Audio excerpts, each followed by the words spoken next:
आज मी आलोय आडिवरे गावातल्या सुप्रसिद्ध आणि जागृत देवस्थान श्री महाकाली मंदिरात। महाकाली देवीच्या स्थापनेबद्दलची एक आख्यायिका सांगितली जाते।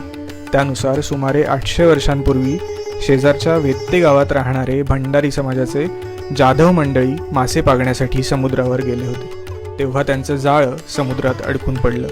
बरेच प्रयत्न करून सुद्धा ते निघत नव्हतं, म्हणून त्यांनी जलदेवतेला साकडं घातलं।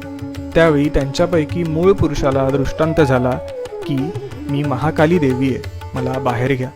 त्यानंतर हे जाळं वरती काढण्यात आलं, ज्यात महाकालीची काळ्या दगडातली मूर्ती सापडली। या मूर्तीची स्थापना जिथे झाली ते हे महाकाली मंदिर। देवीचं मुख दक्षिण दिशेला आहे। या प्राचीन मंदिराला छत्रपती शिवाजी महाराजांनी आणि समर्थ रामदास स्वामींनी भेट दिल्याचं सांगितलं जातं।